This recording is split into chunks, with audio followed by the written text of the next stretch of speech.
The Rambam is speaking about a person who's a chochem, Talmud chochem, how he has to conduct himself. So it makes sense. Talmud chochem lo yetzoek v'tzovech b'shas dibro kibhem sochayos. A person Talmud chochem, he should not scream, not act boisterous while he speaks, like an animal. Animal bellows and makes noise. The be a kolo bioser, he shouldn't raise his voice. Voice very often indicates either you're upset or you're demanding. Ella dibura benachas in kol brief. You speak gently, in a gentle manner, because again, you don't want any misconception to be communicated. The Talmud Chacham should always be seen in his true light. It should not be seen that he's not what he's supposed to be. Ushidabe benach yizoeh shel yisrachek achire kedivri gas ruach. Yeah, and when he speaks in this gentle manner, he shouldn't speak in a way that he appears to be haughty. No, he's holier than thou. He shouldn't give off that impression. He's holier than thou. Umagdim shalom cholodom. He should actually initiate greeting another person. He should be the first one to greet. Why?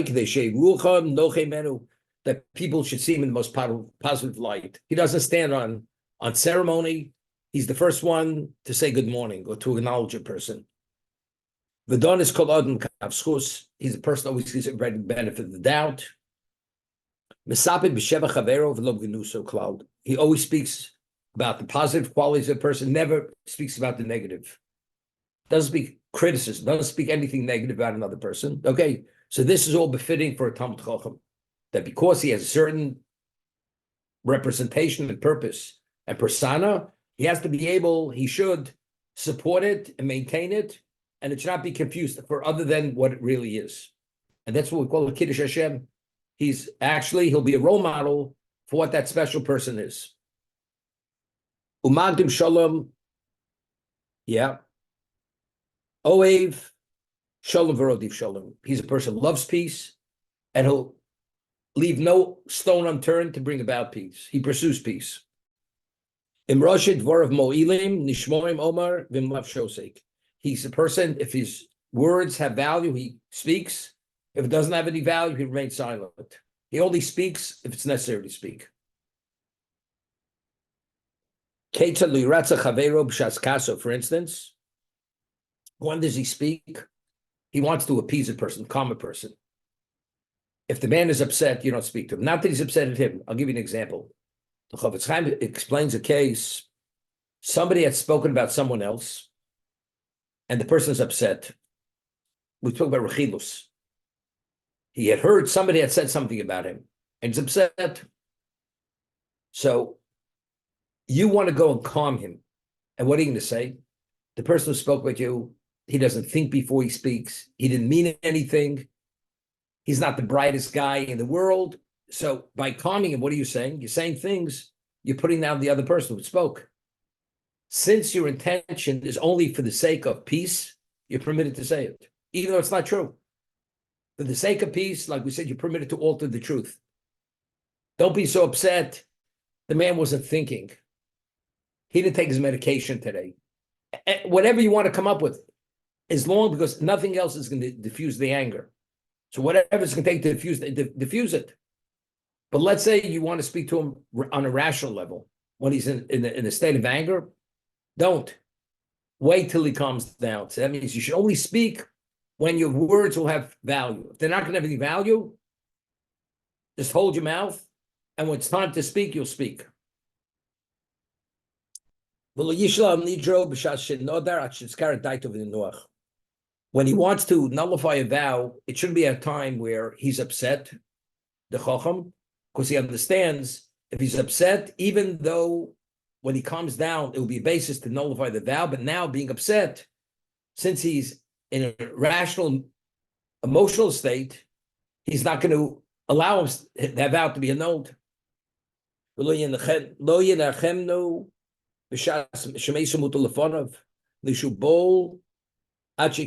Person shouldn't make these condolence calls when a person has the burial hasn't yet taken place.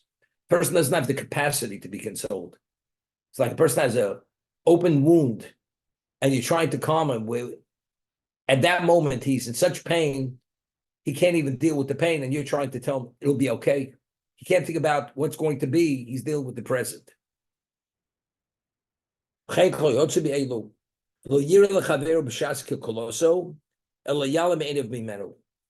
say a person goes and fouls up. You should try to turn a blind eye, because if you focus on it, he'll be embarrassed. So therefore, if you see somebody, let's say somebody trips and falls, and you can't help him up. I mean, if you can help him, you should help him up. But let's say you by walking away, he'll be less embarrassed, because it indicated he's clumsy. Person goes and drops and breaks. You go and watch it. It's what, by the way, what happened? It's an inappropriate question, because what is he going to answer you? I was clumsy and I dropped it. It's embarrassing. So what should you do? Walk away, turn a blind eye, make believe you didn't see it. As a result of that, you'll avoid embarrassment for that person. So all of these qualities, you have to have a sensitivity of Talmud Chacham to be able to do this. Other people, you say, you should be a pole vault jumper. The man can't lift his feet 2 feet. Could you pole vault jumper? A Talmud Chacham who has a sensitivity due to his level of what he thinks and what he does and what he's conditioned, he has a sense, and therefore he's able to address all these various things we're discussing. Lo yishana b'diburo. You should never back down on your word. Always keep your word. Don't alter your speech. You said something, you always keep your word. Lo Yosef, lo Yigra. You should not add or detract, only if it means for the sake of peace. What is the rule of thumb? He only speaks words of wisdom. He doesn't speak foolishness or doing acts of kindness. Shares things with people. Now, it's cited based on the Zohar that lets you do something, an exceptional action, a mitzvah, and you share it with others. What you did, positive. Unless it's for the sake of encouraging others to do the same, you forfeit part of your reward, because you're already getting mileage, right? You're deserving of reward for doing a good deed. What about if you get part of the payoff here that detracts from what you deserve? So therefore, if you're sharing it to encourage other people to do the same, to motivate people, not a problem. Not only that, what you've done, you even increase your reward, because your deed brings other people to do more of the same. But if it's only for the sake that you should be ego-stroked, that detracts from you. I'll give you an example. Right now, I'm raising Baruch Hashem money for people in Israel who don't have. When I say people don't have this year, they really don't have. There are many widows due to the war. They have children, and they have to fend for themselves. There are other situations. People don't have food for Yom Tov. This year, worse than other years. And one person, it's nobody you know, gave me first $96,000 for families who don't have what to eat, and to marry off people who cannot afford weddings. Substantial, $96,000 between the two. Then this person heard about there are over 600 widows who don't have food for Yom Tov, and it's a one family supporter, the woman, and each family is going to get $800. And the person who's raising money called me. He says, I'm trying to divide it into 3 people. Each person should take a third of the amount, which is $33,000 a piece. It's a $100,000 bill to cover the 625 widows. So I called this person who already gave $96,000, and I said, what do you think? So-and-so said, no, take a piece of it. She says, let me think about it. The person called me yesterday, and she said to me, it's a woman, I'm taking it all. Because she wants to have the merit to help these women who could not fend for themselves and support their families. If I share that with people, what does it say? You may not be able to give that kind of money, but it creates a certain sensitivity, understanding. When you feel for another person, you do maybe a little bit more than you normally would do. Understanding the plight of other people. And people do respond to it. These are not exaggerated situations. These are reality situations. So by sharing it, it touches a person that he should do more. That's what it's about. I got a call from Buenos Aires. Way over there, the economy is a disaster. Change of government, and people who already don't have for Yom Tov. The person called me, and he says he would like to give chicken for 200 families. And he's been doing it much more in past years when there was money around. So I said to him, I said, I'm willing to take responsibility. I'll somehow get you to $10,000. So 200 families are going to have meat and chicken for Yom Tov. At 200 families, we're not talking about just a husband and wife. We're talking about children. That's a substantial amount of chesed. And not only chesed, it's providing for Yom Tov. So it's multiple layers. When you hear these things, the person says, I gave a $100 check to who knows what. The guy earns $100,000, you give a $100 check. When you go out to eat at a restaurant, you spend $300-400. And the additional bottle of wine costs another $60, it's okay. When it comes to give money to another person, I think $100 is enough. Sometimes you hear this, the person should be ashamed of himself. When it comes to yourself, I don't want to say sky's the limit, but it's without really being so exacting. Comes to the other guy, I have to give. I gave $100, nothing more, and I took it out of my charity account so I could take it off as a tax deduction.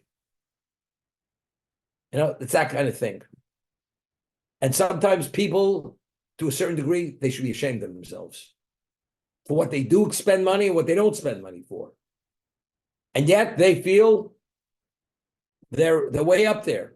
They're charitable. They've done this and that, Maybe be in touch with reality. And maybe you haven't done what you should be doing.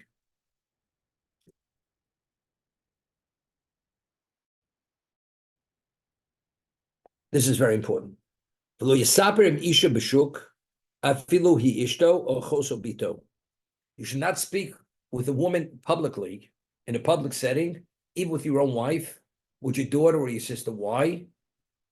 What to my person is known as a rabbi. People see, do they know it's his wife?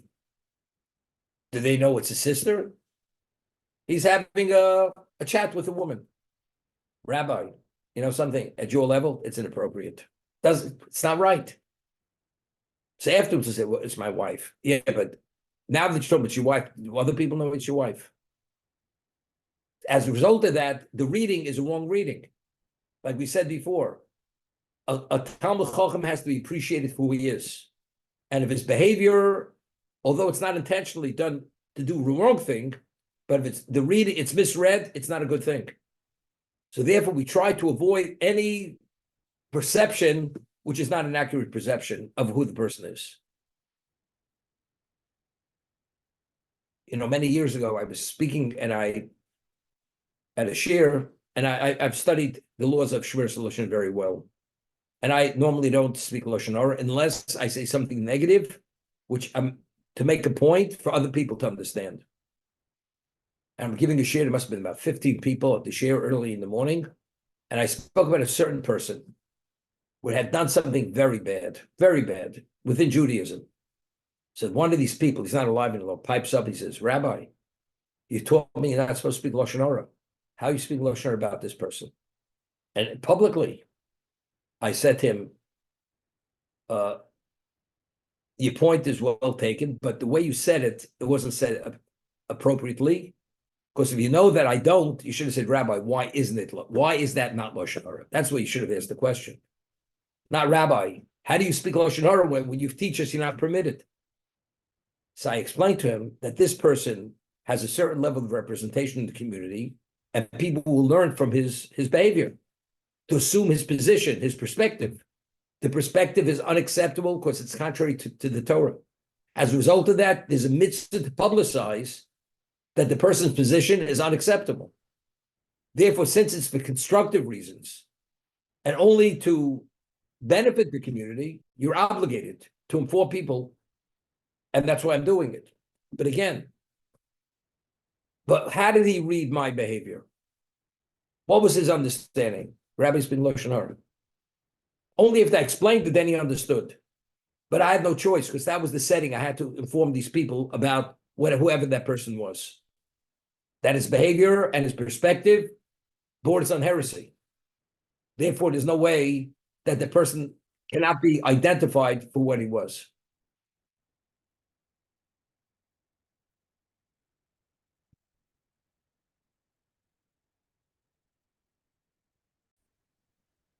Rambam in number 8, chapter 5, number 8. Lo yelech Talmid Chacham b'koma zekufa.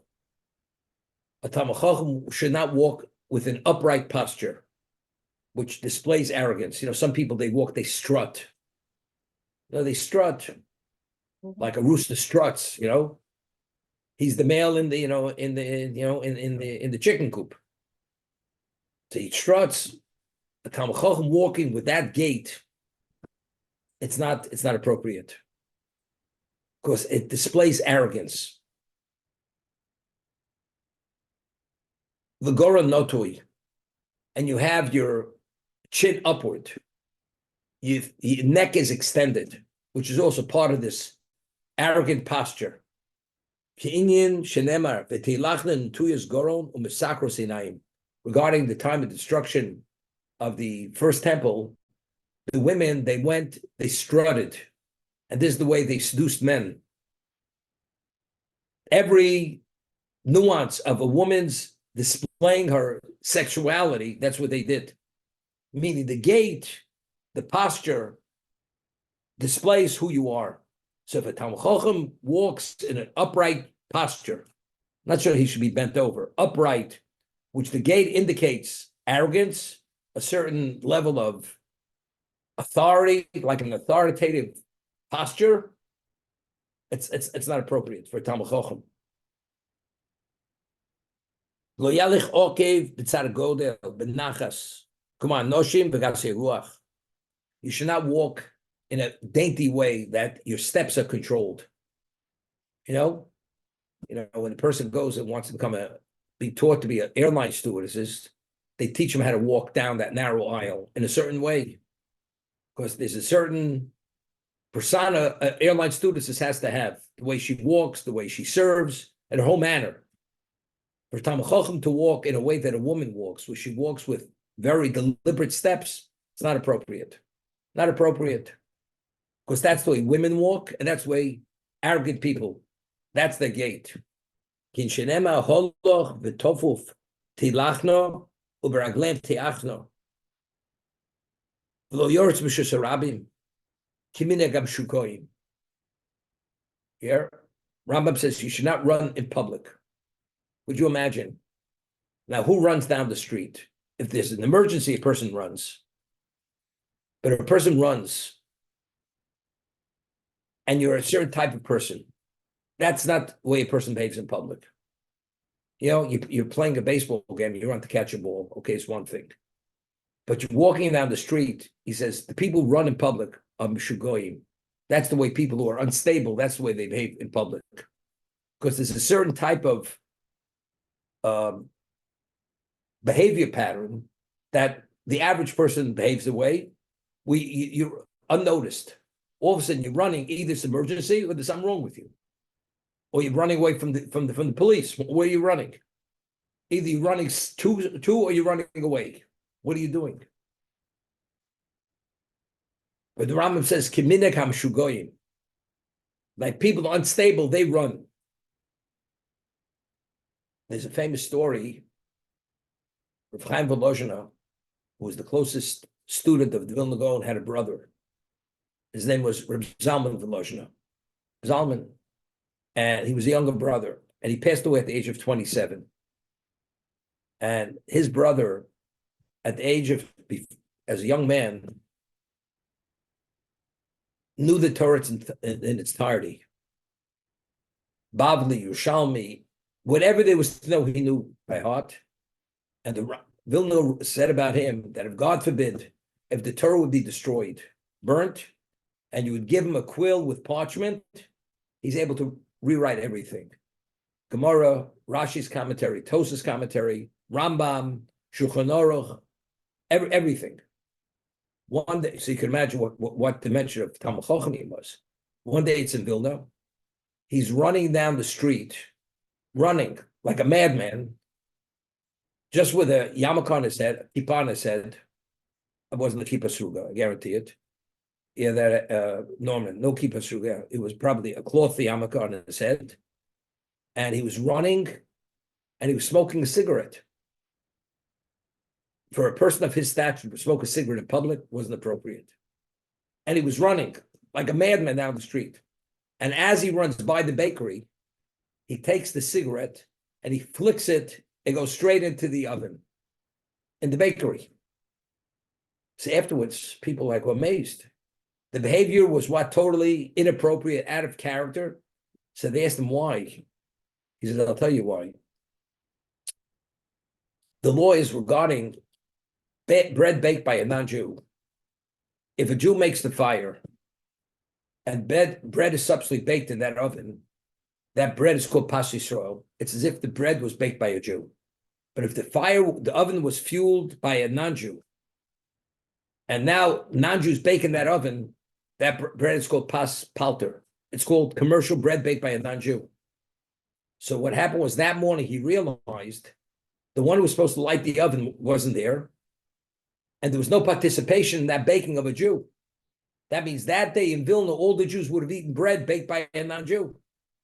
So therefore, he ran like a madman to get there before the bread starts baking, and by flicking the cigarette butt into the oven, it's like putting a twig in the oven. That's enough. As long as you're a participant in fueling the oven, that bread now is pas Yisrael. That's why he did it. But at first they were amazed. A man of his stature to behave this way in public, smoke, run, like who knows, like he's running from the plague. It's unheard of. So later he explained he had no choice. But if you have a choice to walk at a normal gait, normal pace, or to run, a person Talmud Chacham doesn't behave that way, because it's not taken well. It's seen as not being controlled. You're not in control. You're out of control.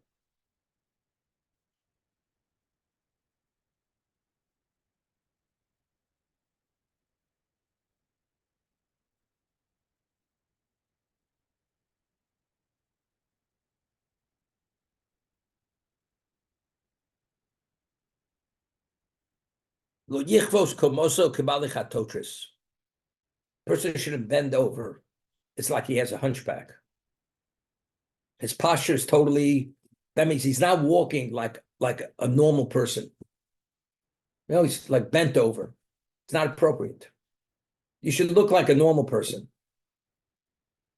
I always say to people, person says, he said, Talmud Chacham, he's this, he's that. I said, I want to ask you a question. Is he normal? If he's normal and he's that, then he's special. But if he has a certain abnormality in his personality, then it could turn out to be a Chil Hashem. Because people, part of his behavior is not going to be seen well by society. So he's not a good representation of what a Talmud Chacham is supposed to be. And so much people have to be coached. People have to be coached what proper behavior, what improper behavior is. And because he is a Talmud Chacham, he's open to correction. He will make the changes, unless he's truly unstable. But if he's a stable person, it's not a problem. He should, when he walks, he should walk with his eyes looking downward. It's an indication of humility. People, when they have a type of negotiation, there's a whole psychological strategy. Where do you sit at the table, at the negotiating table? The front of the table, the side of the table, And do you look your opponent straight in the eye to try to stare him down, or you look down? How do you do it? A person who's really truly humble, he doesn't look the other person straight in the eye. Years ago, they used to have, I'm going to put it on silent.